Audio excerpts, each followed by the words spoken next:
Good evening, Paul. It's 9 o'clock on Tuesday evening. Some Carabao matches ongoing as we speak. How are you? Yeah, I'm good, mate. Good weekend. I was down there. Say your neck of the woods. I know you're not Bristol based, but it's not too far away from me at the weekend there. An hour Good away time. from So Bristol. Not too far. my voice is a bit hoarse. There was a lot of alcohol consumed. Stag do? Stag do, yep. It's a good send off. Yeah. You're always away at the moment, mind, aren't you? Every time you're always away. Gallivanting, as they say, as the old ones say. I am. How was your fantasy weekend? Well, yeah, I was just saying this. I thought it was pretty good. And then, players scoring, defenders keeping clean sheets, a few bonus points here and there in different formats. And then I go in all my leagues and stuff. And I haven't really moved in any of them. And I've actually gone down in some of them. Like, I suppose start off, have a pretty good Telegraph. I thought I had an okay week. Look at my team, I had 53 points. I had Raya and White for the clean sheet, which is nice. Raya's been a hell of a pickup. I know he's expensive, but 8 points back to back is really, really nice for him. And White, I've got Michaelenko, who's got -1 over 2 games. He's not the best, and Munoz only a point. But midfield, Gomez got 5, Bruno Grimminish got 4, Saka 6, Isaac and Haaland. I do have Declan Rice, who's not quite doing what I'd hoped he would do. And I did make my first transfer after this weekend. So when the Solanke news dropped that he was injured, I jumped in the Hub WhatsApp group, as you know, was like, don't panic, everyone. Save your transfers. 4 minutes, 40 seconds. 4 minutes, 40 seconds. Say, don't panic, save transfer. A long game. And then about 20 minutes after that, I learned that he's probably going to miss a couple of games. And the reason I made the move, so I moved Solanke to Eze. I was tossing up right until the deadline and Gameweek went between Rice and Eze. And I went with Rice, and I wish I'd gone with Eze. So Solanke to Eze, and I'll probably end up doing Rice back to Solanke at some point when Solanke's back in the team and the fixtures improve. I think that's my loose-ish plan. So, but yeah, 53 points, but I doubled in rank. I went from 12k to 24k. So, yeah, I know people are burning through transfers and stuff, but yeah, a big old drop. How was yours in Telegraph? Yeah, I've got pretty much similar team to you. I've got Gordon instead of Bruno Guimaraes, so I always got the goal at the weekend. And I moved Solanke out as well, but I brought in Smith Rowe. I just thought with the extra money, and then I could keep Smith Rowe longer term. Looks as decent pick, and Fulham's fixtures are okay for a while, and then move somebody back onto Solanke. So I'm similar to you. I've got an intention to go back to Solanke, but the couple of fixtures, like I think Spurs could score against anyone. I appreciate that, but I don't think I need to jump straight back into him after the international break either. And maybe when Spurs' fixtures soften a little, then I'll make the move from one of the players back onto him. But yeah, no moves planned this week. I got 57 points. I think I'm marginally above you. It's the one game that I was beating you in when I checked the leaderboard. I think you've got me another 2 just now. Maybe not after tonight if we're talking about live updates. Don't. It makes me sick. We'll touch on that now when we get to Dream Team. Yeah, I was just looking at the leagues and stuff. In my £10 league, I was top last week, or I was very close to the top. I had like 2 teams in the top 5 or something. And I think there's 94 teams in it or something like that. And now I'm 42nd. So I've dropped from like the top 3 or 4 to 42nd, 62nd. 67 and 69, so I'm not 100% sure what's happened there. I know there was like a spread of points, the Spurs defenders, players like Gordon, Gibbs, White, obviously Palmer's massively owned, especially amongst the casuals. I think it was like 56% owned on Game Week 1, so he's obviously smashed it. But yeah, interesting.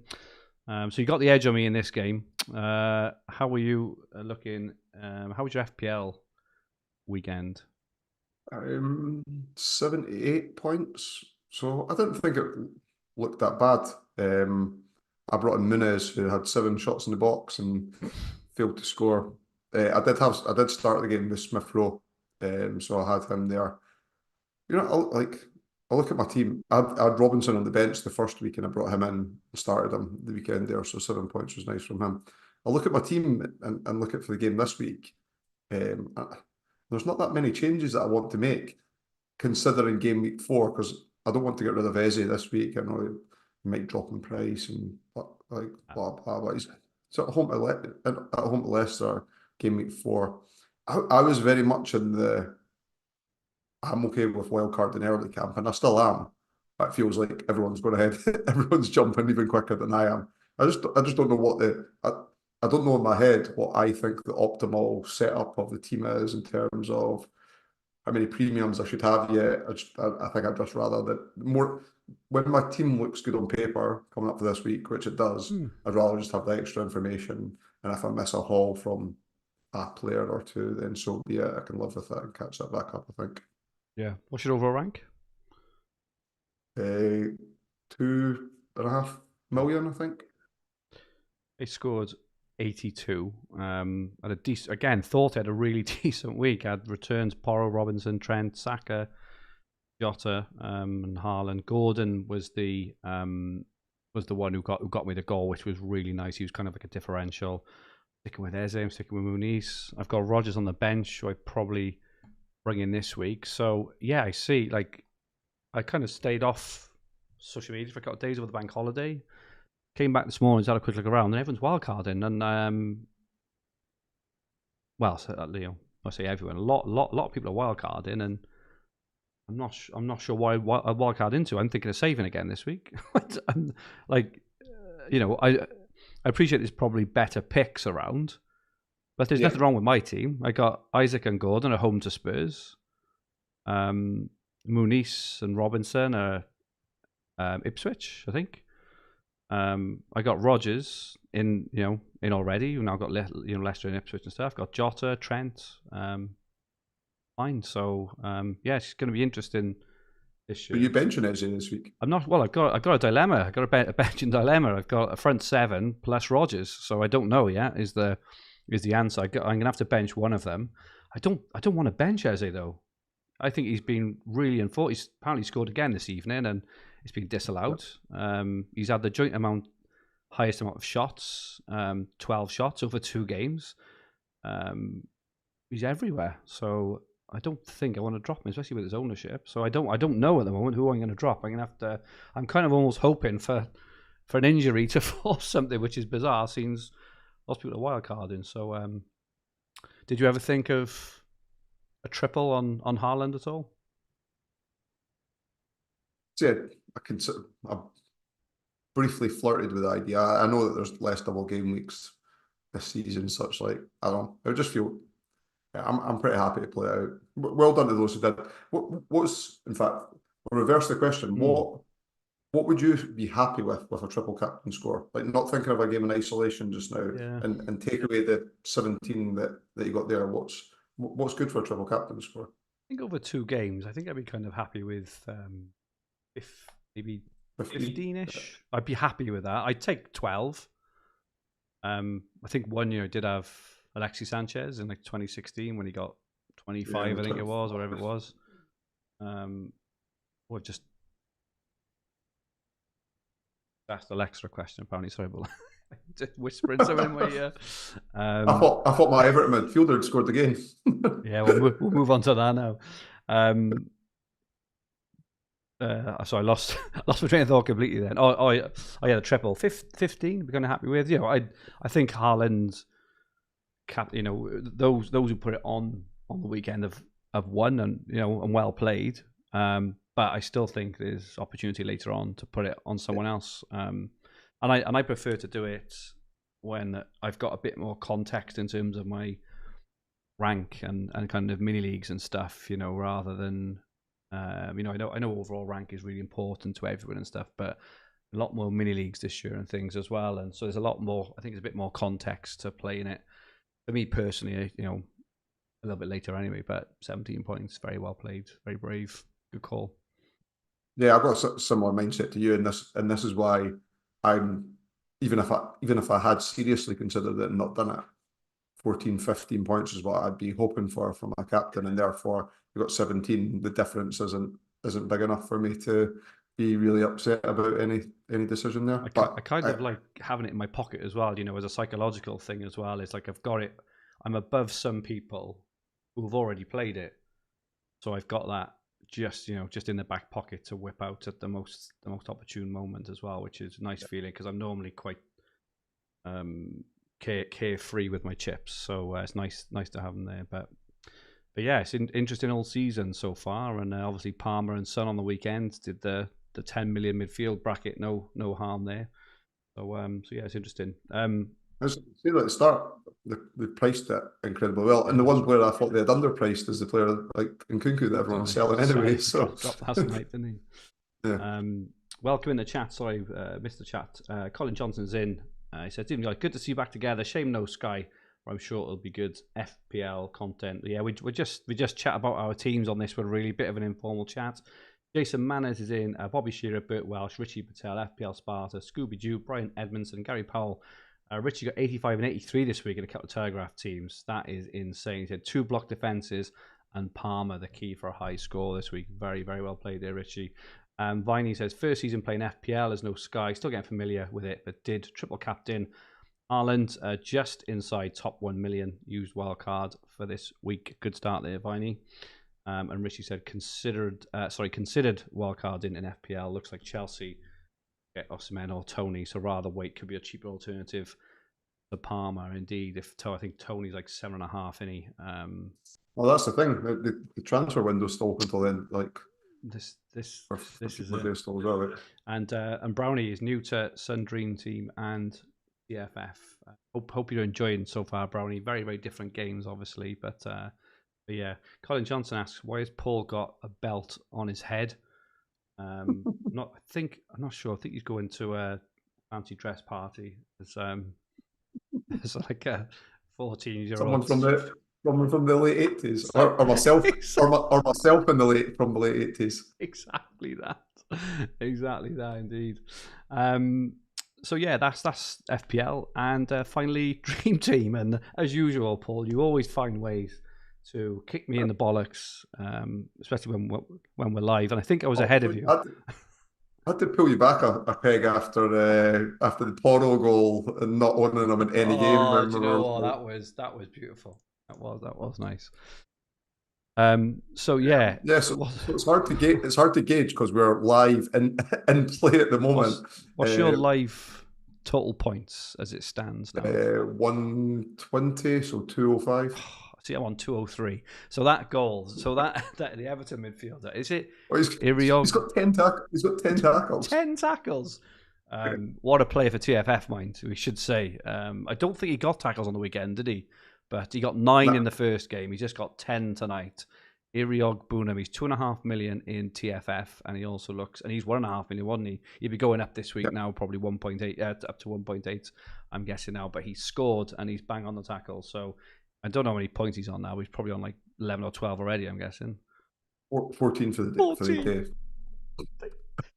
14 points. Oh, it makes me sick. But yeah, well played. Anyone who got him. How many in play have you got as well? I've got Munoz and Eze. I have got Robinson, but obviously he's not playing. Yeah. So he's not on the bench either. But no.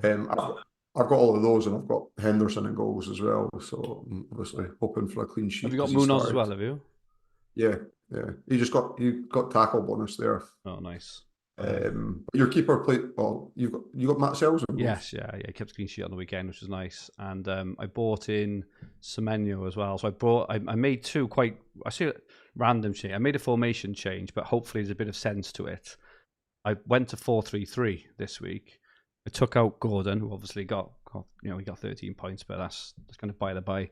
I took out Gordon and Murphy, and I brought in Gvardiol because I knew he was going up 0.2, 0.3, and I wanted to get him because if they'd have kept another clean sheet, which we expected on the weekend, it was a switch, you could have gone up to 5 million, and and trying to get to 5 million in 2 weeks is going to be really hard. So I just thought, get him in. So I'm happy I got him in. So I did Gordon to Gvardiol, and then I did Jacob Murphy to Semenyo for Bournemouth, who also rose 0.3, and obviously he got the assist. He got 8 points, and he's playing tomorrow night, which is quite nice. So, and then Isaac Haaland and Salah. Oh, there's been a goal, or indeed he scored for Leicester, 3-0 Leicester. Look like they're through. Yeah, in terms of plans, I've got one transfer I think I'm definitely doing, I think I'm going to do. Isaac Palmer. Nope. I'm gonna do. I'm gonna do. I don't think Palmer's that. Well, he'd be golden price, wouldn't he now? And yeah, what's it like? They don't play Europe, the first European. How much is round. Palmer? He's like, is he 6? Yeah. I'm sure I can get to him. How much is Isaac? 5.1. Oh, it's been another goal. 5. 5. Everton. And They for Everton.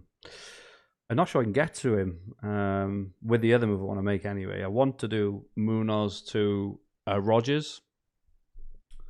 Mind you, Rodgers only got a couple of points on the weekend. Oh no, he got a few, so he may not rise that much actually.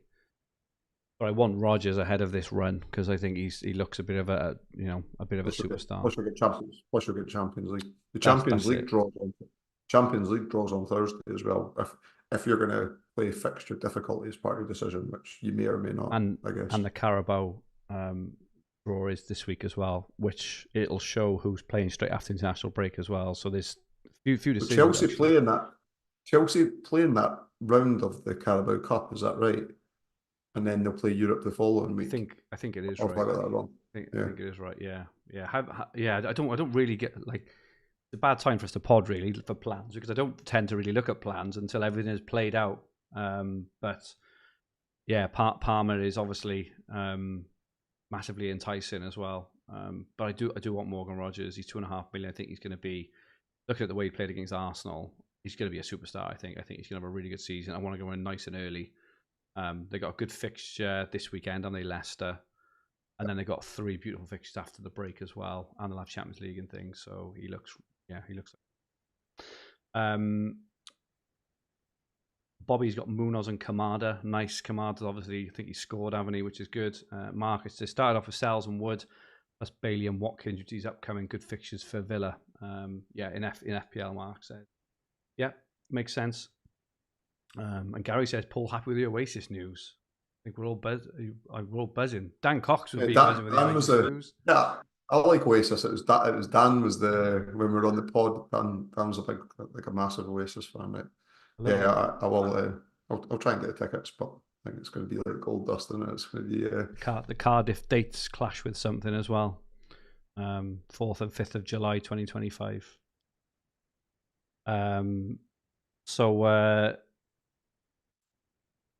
Yeah. So you're coming up to the Murrayfield instead then? Yeah, exactly.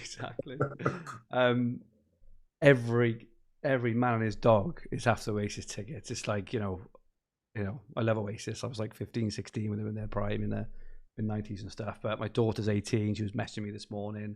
Goodness me, and like lots of old friends, this, that, and the other. And I was thinking, it's got no chance of getting tickets. Every person in the world is going to want tickets, aren't they? And I was sat in a coffee shop this afternoon, and there was 4 old ladies sat next to me. And when I say old, they're like in the 70s and 80s.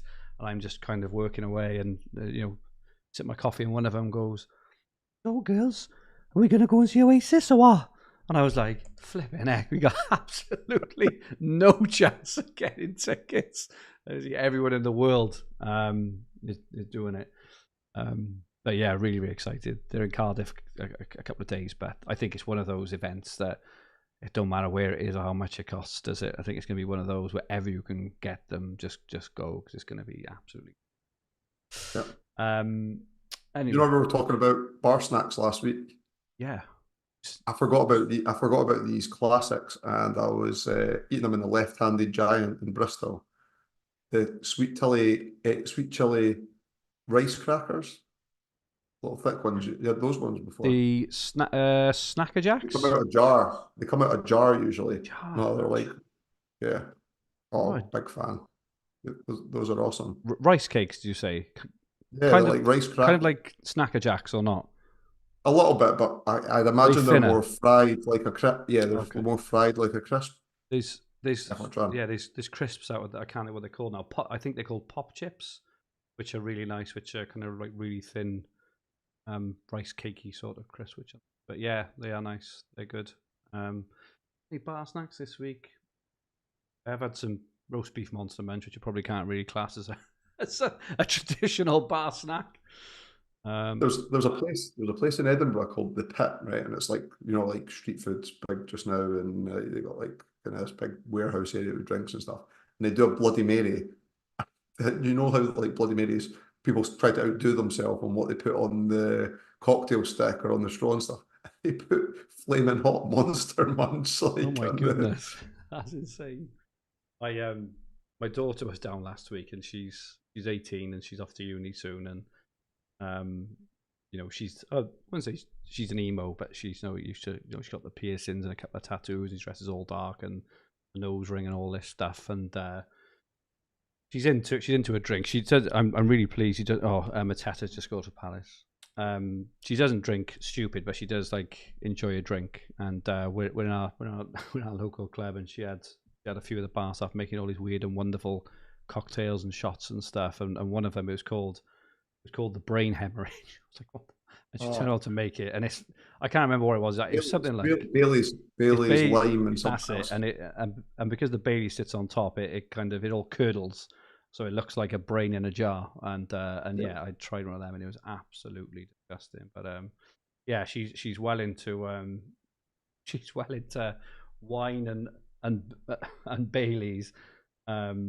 So much so I had to end up going to Aldi's to get the cheaper Baileys, the Irish cream, because she was polishing it off like by the bottle. So yeah, look out Bournemouth. It's going to be a fun 3 years for you there. Yeah, Kamada just scored. Kamada. Yeah. Not happening for Eze, is it? He is dodging points left, right, and centre. Unbelievable. Right at this moment in time, because we rank the league on average mini league rank scores now, we are joint. Oh no, I was ahead of inseparable. I was ahead of you. So it's real. Oh, it's actually real time. Yeah. Do you want to read them out? So you and I you're ahead of me on goal difference. So you're 22nd and I'm 23rd. Wow. And just running down the top 10, Dale Pointers in 10th, Ben Lees in 9th, Johnny Curry's in 8th, Simon Davis is in 7th, Cian McKenna in 6th, Gavin Shirley in 5th, Josh Wilkinson in 4th, the one and only Dan Cox in 3rd. Wow, he's flying. So he's 2nd in the Dream Team League and 3rd in the TFF and 23rd in FPL. Yeah. He came 3rd overall in Dream Team years ago, didn't he? In like 2012 or something, I think it was. He's a very accomplished Dream Team player as well. There's some names up there, isn't there? Alad Wilcox and Clive Fisher. We've not spoken about this. Now that Dan's playing this, we should definitely get him back on for a pod or two this season. Definitely. Yeah, he's and he's had a superb start. Just having a look a bit further down. Our reigning champ James Ingram is currently in 41st from what I can see, but it's obviously incredibly early days. Arwin Vobo had a stormer at the start of last year, is 32nd. Johnny Glenn 26th, James Bailey 22nd. God, Scott Harris was he's a Dream Team professor. He was top last week. He's currently where's he gone? 14th. He's dropped a little bit. Dan Sherwood 13th. Yeah, it's superb. A few chips have been played. Simon Davis and Noel Brenner both played their wildcard and bench boost in FPL. Darren Malloy has played his double cap, max cap. And Alid, Josh, and Mark Williamson, Tim Barry, Arwin, Danny, and Tom have all played their triple captainship. That's a kicker playing the triple captain, thinking that you're getting the 2 game. If he's played it this week, thinking you're getting the 2 games, but then Haaland had the single against Ipswich. I think the best time to use it last year was when Haaland was injured, or when Man City has 1 game in a game week, and it's a more difficult fixture where the captaincy options a bit more varied. If we were playing for points and not mini league position, I'd be 17th and you'd be 23rd. Take that. We'll just switch. We'll just switch for the week. It's like a moral victory. No, it's not. It's not at all. I've just updated it again. I think you're actually ahead of me now. But Iriogbena's probably had another 17 tackles or something. So yeah, very, very close. Plans for the weekend, mate? Any transfer plans in any formats? Just obviously the two that we need to use in Dream Team. As I say, I'm thinking of doing Isaac to Palmer, but it was all dependent on what happened here because I don't believe in jinxes. But if Crystal Palace keep a clean sheet, then it like massively change. Like it might massively change my plans because right now I obviously want to get rid of at least one Palace defender, knowing that they're probably going to drop in price. But if they keep a clean sheet, then I've got more options, and I might look at two Champions League players to come in rather than Brown and Palmer. I think that's what I'm looking at more is every week. I was really stuck on what to do last week with my transfers. I was contemplating saving them, but then it's if you only could carry the two, but you can't. You can only carry one, can you? So I just thought I listened to the Dream Team Tonic Pod. If you don't listen to that, you really should. You know, everyone listening or watching this is really good every week, and they were kind of bigging up Semenyo and Mitoma, especially for the price rises, and so I ended up just getting Gvardiol and Semenyo for the rises. They had 0.3 each. Obviously, Gvardiol had Champions League, so now I've got 5 Champions League players. Semenyo's like a placeholder for Morgan Rogers. If I do another 2, I'll have 7, and I don't really want to be going into the Champions League games having sort of 5, 6, or 7. I think when you get to those ones, especially if some of the group games are nice and easy for like Man City, you're going to want to get in Foden, for example. You can't mess around and or De Bruyne. Exactly that. So it's I think for me it's kind of willing to take a shortish term hit on not getting lots of points just to get the players in place I know I'm going to want, because if it comes around and you haven't got Gvardiol, Foden, Salah, Haaland, maybe De Bruyne, you say Saka, all these players just so key in this format over that period, aren't they? You don't want to be scrabbling around. I want to have them all more or less in place. And Castle Rise, I made 1.6 million on in price rises, which is insane. Which is good. So you almost want, or I almost want Watkins to score this week without owning him, so that he could be my transfer in game week 4. Because he'll go up then, and Villa's run's going to be like, assuming they get a semi-reasonable Champions League draw. I know they'll be in top 4. I think I'll have Watkins anyway. I know he's kind of missed a couple of chances. Well, that header, I can't believe he missed that header. He could have put it anywhere in the neck, and it was unbelievable. There's been a couple more goals. Webster scored for Brighton. They're winning 3-0, and Everton have Beto scored for Everton. They're winning 3-0. So no shocks at all, and plenty of clean sheets all around, actually, because I don't think a Premier League team has even conceded a goal yet this evening, which is interesting. My man's on 16 now. 11 tackles. 11 tackles. What's 9 underlying bonus? Just needs 1 more underlying bonus to get bumped up to the max bonus as well. That is absolutely insane. That is incredible. I need Semenyo to score like a hat trick tomorrow now just to keep up with him. Is it Bournemouth and No, it's not Bournemouth. Newcastle. They're playing West Ham, I think. Newcastle got Forest, haven't they? Apparently, Eddie Howe has said that he's going to play a strongish team, whatever that means. However strong, but Wilson's not fit, so hopefully Isaac will get some minutes and a couple of goals. Ali's back. What was that? Sorry. Ali's back available tomorrow. Oh, okay, nice. I don't think I won't be making any transfers in Telegraph unless there's some kind of longish term injury. I was planning Munoz to Rogers in Dream Team. I'll have a look at Palmer. I'm not sure I can get to him though easily. I'm gonna have to have a think. You've obviously got the money because you got. It'd be a hard move, especially if Munoz keeps a clean sheet tonight, because he's already got tackles as well. It'd be none that he's likely going to go up, and I don't know what Rodgers is likely to do, but it might be a tough call. But think of the two Champions League. This is what I'm thinking. It's getting everything in place, and Palace haven't looked great at the back. I don't think so. I know.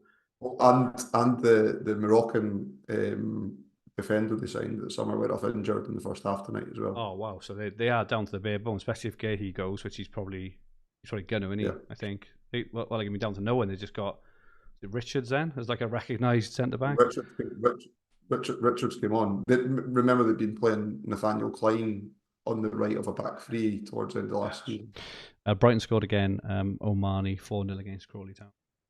I think I'll be saving an FPL again unless something happens. But even though I've got a bench and headache, so I'll be saving an FPL. I'll definitely be saving in TFF and then making the two. I don't know what they are yet in Dream Team, but as usual, if anyone isn't a hub member, I do put my transfers out in good time on Fantasy Football Hub on my weekly team reveals. International break next week. That's coming around quick. So yeah, we won't be here next week. So we'll probably be here the following Monday, 2 weeks yesterday. If that suits you ish. I'm going to Lisbon to watch Scotland. There's a shock. Scotland's playing in Lisbon. Paul's abroad again for a change. So yeah, we'll work out something anyway. But yeah, nice one, mate. Best of luck for the week and the weekend. And see you in a couple of weeks. Thanks for joining us all. Speak to you all soon. Bye-bye.